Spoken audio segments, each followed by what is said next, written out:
မန္တလာမင်းကားခဲ့ရလားရှင် ဟုတ်ပါတယ်ခင်ဗျာ ကားကိတ်မှာကျမအဖုတ်လေးကြံခဲ့လို့ပါ ဘာဖို့လဲ အော်ဟုတ်ပါဘူးကျမအထုပ်လေးကြံခဲ့တယ်လို့ပြောတာပါ ဟုတ်ကဲ့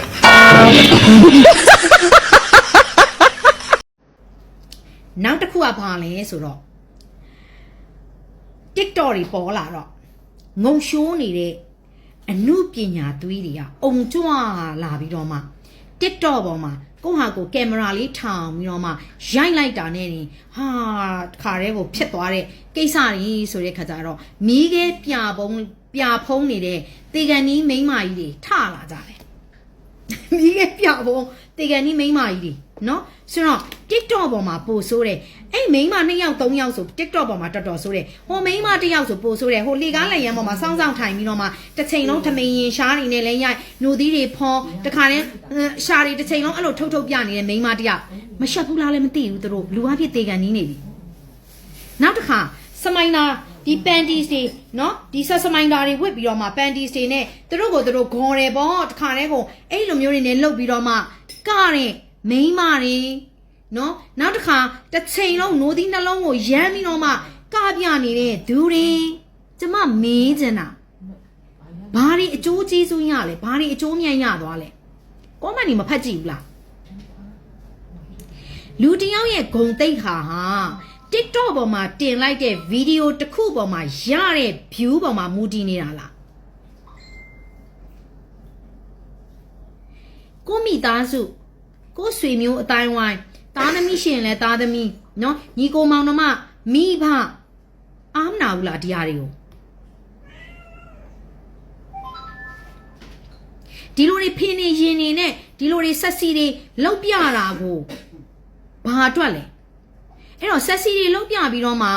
ကျွန်မခုနပြောသလိုပေါ့ဆက်စီတွေလောက်ပြပြီးတော့မှခန္ဓာကိုယ်ကို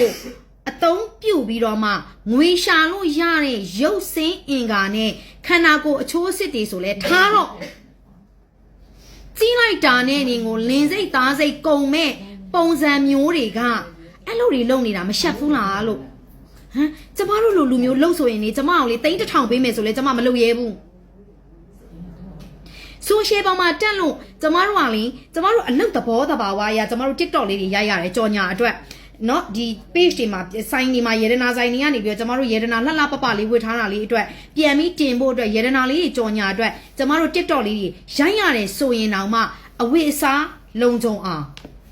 မပေါ်တဲ့နေရာတွေမပေါ်အောင်မျက်နာအမူအရာစက်တည်ရှိအောင်ထိမ့်သိမ့်ပြီးတော့မှရိုက်ရတယ်အပြန်အလှန်အချိန်ကြည့်ပြီးတော့မှကိုက social media ပေါ်မှာတင်တယ်ဒီဆို publish ကိုအရောက်ပို့တယ်မဟုတ်ဖ ೇನೆ ရိုက်ပြီးတော့မှလုံးချင်တာတွေလုတ်ပြီးတော့မှအော်နှလုံးသားစရာယွန်စရာတွေကိုဘာဖြစ်လို့ public ပေါ်မှာတင်ပြီးဘာကိုတားရတာလဲဟုတ်လားခန္ဓာကိုယ်ရဲ့မမြင်အပ်တဲ့အစိတ်ပိုင်းတွေပြတယ်ဟာဆက်စီအမူအရာတွေလောက်တယ်အေးအလှတာပါတာလေးတွေခုနလိုပေါ့ဂျေးတန်းခေါ်လို့ရလို့ဂျေးတန်းဖွင့်လို့ရလို့လာပြီးတော့မှခုနကျမတို့ porn site တွေဘာတွေမှာလိုမျိုးပေါ့ဟာဒီလိုမျိုးနဲ့မလို့ခန္ဓာကိုယ်တွေကိုပြပြီးတော့မှလုံရလို့မလို့ဂျေးတန်းတစ်ခုအရာလောက်ရတယ်ဆိုရင်လေထားပါတော့လူကြည့်လိုက်တော့အစီတစ်ထက်အသားတစ်ထက်တွေနဲ့အတုံးလိုက်အတစ်လိုက်တွေနဲ့နော်တခါနဲ့ကျမမကဲ့ရဲ့ခြင်းမူရုပ်တည်ကြည့်တော့လေနှစ်ပြားမတန်တစ်ပြားမတန်နေနဲ့မရှက်ဘူးလားလို့အသက်တွေကြည့်တော့လေတေကန်နီးနေပြီနော်ငယ်တော့တဲ့အရွယ်တွေလည်းမဟုတ်ဘူးအဲ့ဒီမိန်းမတွေ2ယောက်3ယောက်တော်တော်ကိုစိုးတယ်အဲ့လီကားလက်ရန်ပေါ်မှာတက်ထိုင်တဲ့မိန်းမအဆိုးဆုံးညဘက်ဆိုလို့ရှိရင်လေကျမ်းမြင်ကြီးမှာမှောက်ပြီးတော့မှဒီကနေနိုးသီးနှလုံးကြီးကိုမပေါ်အောင်ကြီးလှုပ်ပြီးတော့မှလေဟာရှားတွေတစ်ချိန်လုံးထုတ်ပြဟိုလိုတွေလှုပ်ပြဒီလိုတွေလှုပ်ပြပြီးရင်လေဟိုဖိနေတွေကိုလက်တွေကလော်ပြနဲ့လှုပ်ပြနေတာတွေလေအင်မတန်ကိုစိတ်ပြက်စရာကောင်းတယ်တိုင်းပြည်နဲ့လူမျိုးလဲတိတ်ခါကြတယ် TikTok ဆိုတာလဲကဘာတဝမ်းကိုပြန့်တာဟာမြန်မာ user တွေမြန်မာမတွေဒီလိုလားအောက်တန်းချလိုက်တာဇညိုက်ဆန်လိုက်တာဟာကြည်စမ်းမအောင်ပေါက်လို့ပဲစားဆန်လိုက်တာမြန်မာတွေကဒီလိုလားဆိုရင်တိုင်းပြည်နဲ့လူမျိုးမှာတိတ်ခါကြတယ်အမျိုးကောင်းသမီးလေးတွေတိတ်ခါကြတယ်မရှက်ဘူးလားတေကန်နီးမတွေမရှက်ဘူးလားမိဘညီကိုမောင်နှမမိမိကိုယ်တိုင်ရဲ့ဂုံတိတ်ခါကိုပုံလေးကိုပြန်ကြည့်ရင်ကြိုက်သလားကြည့်ရတာအဆင်ပြေလားအဆင်ပြေလားလို့ကိုယ့်ရဲ့ဗီဒီယိုတွေပြန်ကြည့်ရင်အိမ်မှာများနေတဲ့ view တွေဆိုတာက comment တွေရောဝင်ဖက်ကြည့်ရလားကျမတို့မှလေကျမတို့လိုလူမျိုး bad comment တစ်ခုလာလို့ပေါ့ ဆိုရင်ကျမတန်ဖိုးထားပြီးအမြင်နဲ့ဖတ်တယ်အဲ့ bad comment သူဘာမြင်တာလဲဥမာဘာဖြစ်နေတယ်ပေါ့ဆိုရင်ကျမလေးဟာဒါဆိုလို့ရှိရင်တော့စင်ကြင်ရမယ်ဒါဆိုရင်ဟုတ်တယ်စင်ကြင်ရမယ်သူဒီလိုမြင်တတ်ပါလားကျမနောက်အဲ့လိုမဖြစ်အောင်နေတယ်ဟုတ်လားရှက်လို့မျိုးရိုးဂုံတိတ်ခါကိုယ့်ရဲ့နောက်မျိုးဆက်ကိုယ့်ရဲ့ရှေ့မျိုးဆက်ကိုအားနာရမယ်မိမိကိုယ်တိုင်ရဲ့ image မိမိကိုယ်တိုင်ရဲ့ဂုံတိတ်ခါကိုလည်းအထီးပါခံလို့မရဘူး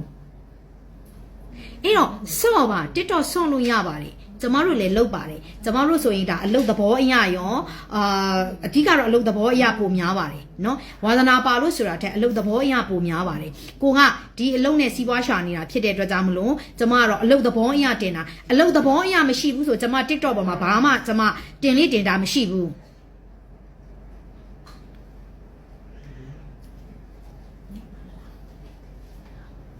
နော်အေးထွန်းနဲ့ဟုတ်လားဆိုတော့လေဒီလိုမျိုးလေးကိုပုံလေးတွေကိုပြန်ကြည့်ပြီးတော့မှတင်မှာကိုပုံလေးတွေကိုပြန်ကြည့်ပြီးတော့မှ social ပေါ်တင်မှာဘာဖြစ်လို့လဲဆိုတော့အမျိုးကောင်းသမီးလေးတွေအတွက်မြန်မာလူမျိုးမြန်မာမတွေဆိုတဲ့ဂုံတိတ်ခါကိုလည်းနည်းနည်းစောင့်ထိန်ကြပါအောင်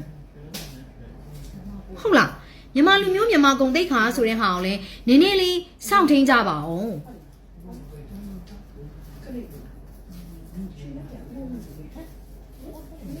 မြင်ရတာလေဘလို့မှအဆင်မပြေဘူး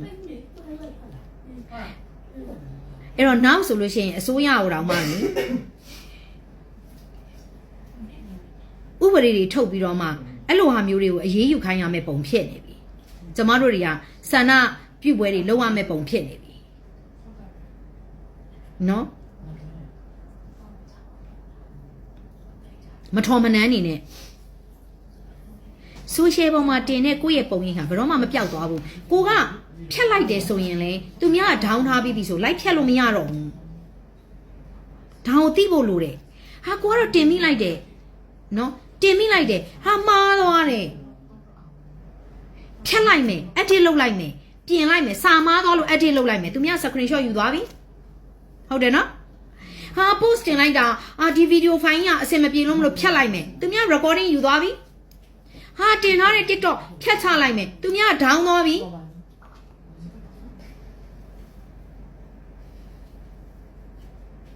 ကျမတို့မြန်မာအမျိုးသမီးတွေထဲမှာဂုံတိတ်ခါရှိတဲ့အစင်တန်းမြင့်တဲ့ပညာတတ်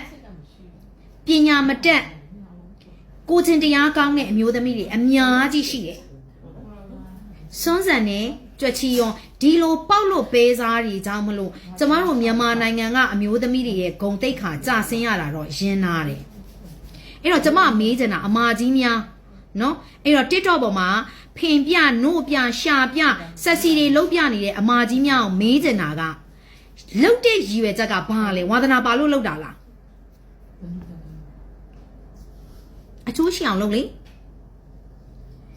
ခန္ဓာကိုယ်ကိုပြပြီးတော့မှပတ်စံရှာချင်တာလားဒါဆိုလဲခန္ဓာကိုယ်အချိုးစစ်လေးလှလှပပလေးဖြစ်အောင်လုပ်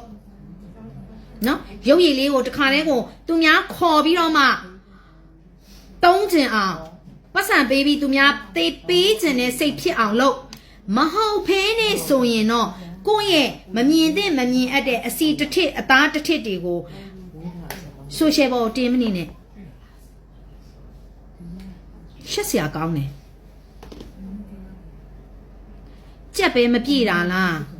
ယူပဲယူနေတာလားတာမန်မိန်းမကောင်းဆိုရင်တော့မလုပ်ဘူးလို့ကျမတော့ထင်တာပဲနော်ကြက်မပြေနေတဲ့ယူနေတဲ့မိန်းမတွေမလို့ပဲနေမယ်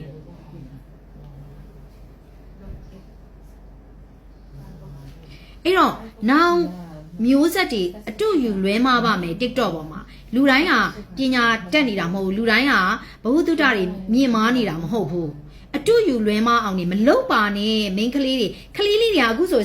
10နှစ်50နှစ်ဆိုရင်တော့ TikTok ကြည့်တတ်နေပြီဒီလိုဟာမျိုးတွေကိုအတူမြင်အသက်တင်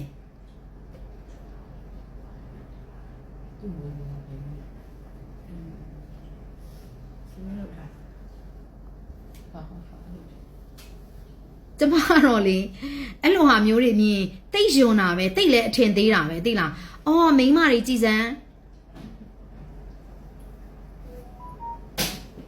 အဲ့တော့ပ ပြမယ်ဆိုလဲအကျိုးရှိအောင်ပြအကျိုးရှိအောင်မဟုတ်ဘဲနဲ့အလကားမှတ်တင်းနဲ့တော့လုံမနေနဲ့လူယွန်စရာကောင်းတယ်နော် Facebook ပေါ်ကတေကန်ကြီးအမာကြီးများဖင်ပြနိုးပြနေတဲ့တေကန်ကြီးအမာကြီးများတို့မနေနိုင်လို့ Elmon တင်နေပြည်တော်ဝန်ထမ်းအိယာမှာနေတဲ့မခင်မဦးရေဘာမှမပြောချင်တော့ပါဘူးရှင်လိုင်းမော်မရနေဖြစ်ခင်မဦးကစိန်ခေါ်လိုင်းမော်မရနေဖြစ်ခင်မဦးကစိန်ခေါ်မင်းတတိထားနော်ဝါတွန်းမြစ်ပုံနေတက်လာလိုက်လို့ရှိဆရာတော်တွေတန်ဃာတော်တွေကြည့်မယ်ကျန်ငါတို့လည်းကရခံတွေရောဝစီခံတွေရောမနောခံတွေရောဖင်မူကြီး10ပါးတွေရောမလုံတော့ဘူးနင့်အတွက်နဲ့အခုတို့မှ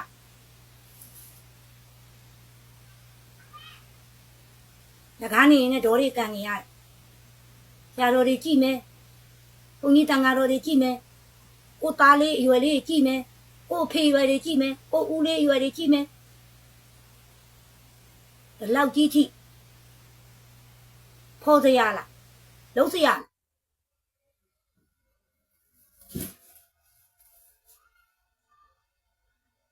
ဘာမင်းမချစ်ကြည်ဒါကြည်တာမဟုတ်တဲ့ပြောနေကြည်စရာမလိုဘူးဆယ်လီဖြစ်တယ်ဆိုတာတပုတ်ထဲနဲ့လည်းဖြစ်တယ်ငါတို့စရိုက်ခနဲ့ကအင်ကြီးအစ်တစ်ခါမှမလဲဘူးအဝစ်လျှော်ရင်းနဲ့တပြက်စီးလဲရင်းနဲ့အမင်းချက်ရင်းနဲ့ရိုက်သွားတာ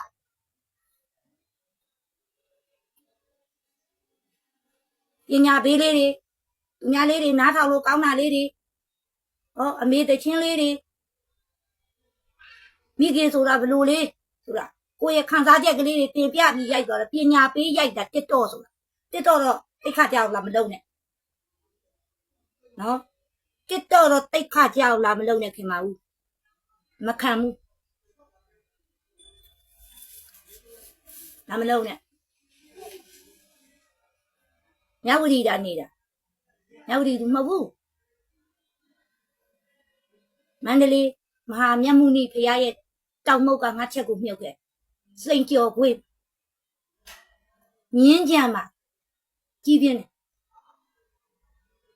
အိမ်အောင်ကြလို့ဒီရောက်လာပြင်မနာလေဝေးရောဝဲ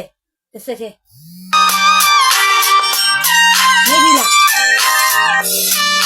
ဦးဒီဘောတာတယ်နော်ရတာရလိုက်တော့ဒီနောက်ရတာရလိုက်တော့ဆက်ပြပြငယ်ချင်းတို့ရေမင်္ဂလာပါ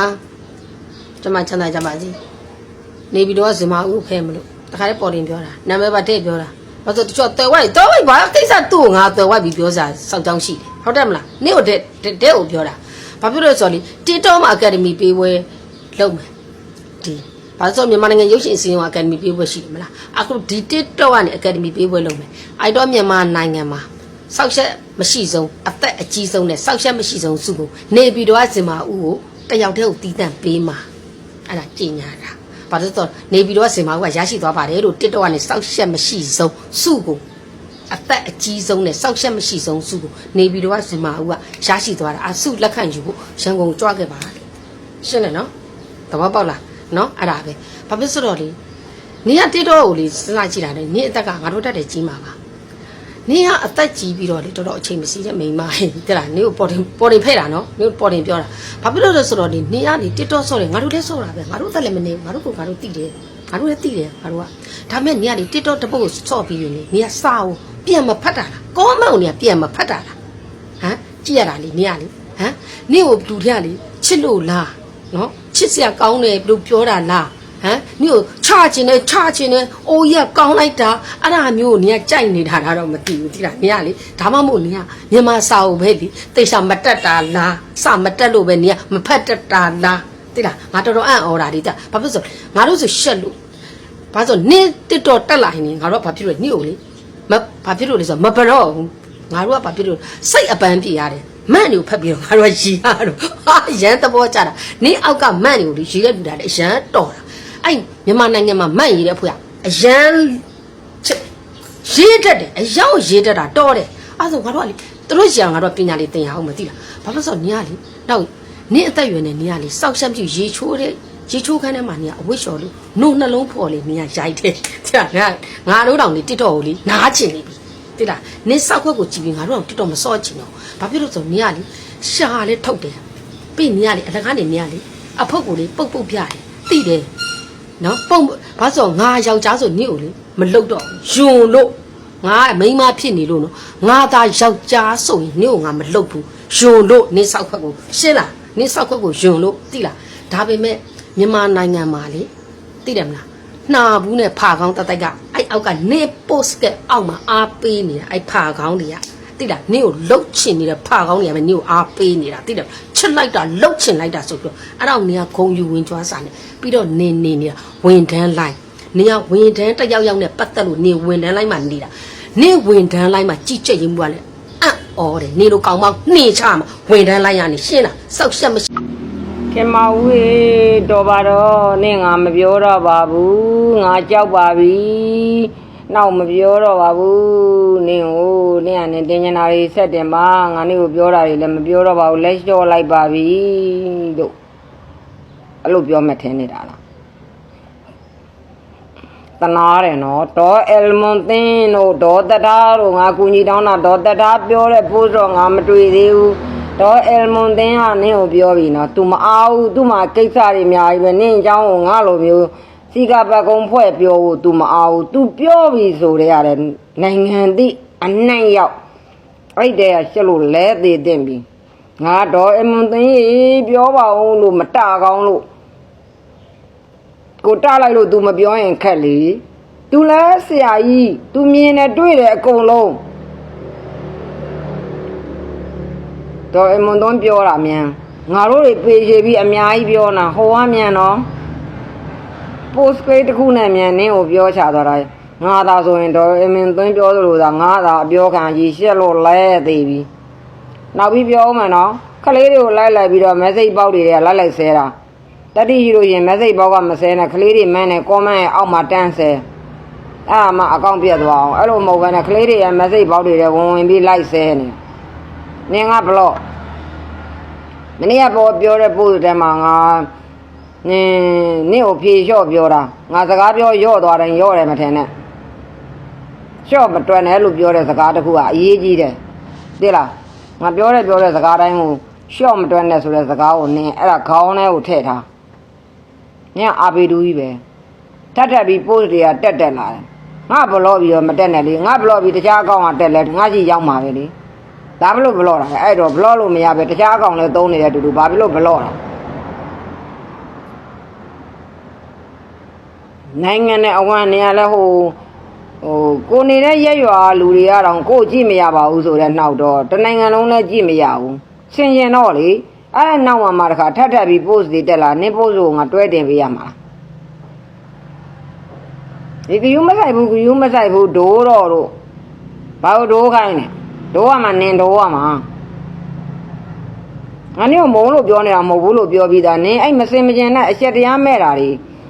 မျိုးကုံရိုးကုံဇာတိကုံအကုန်လုံးကိုထိကြိုက်နေလို့မလုံးနဲ့လို့တားနေတာပဲရှိတာနင်ငါမုံစရာအကြောင်းမရှိဘူးနင်နဲ့ငါနဲ့ဘာမှလည်းမတော်ဘူးမသိတော်လို့နင်ကိုငါတားနေတာပုဂ္ဂိုလ်ရေးရနင်ကဘာဖြစ်လို့ဒီလောက်တော့မှ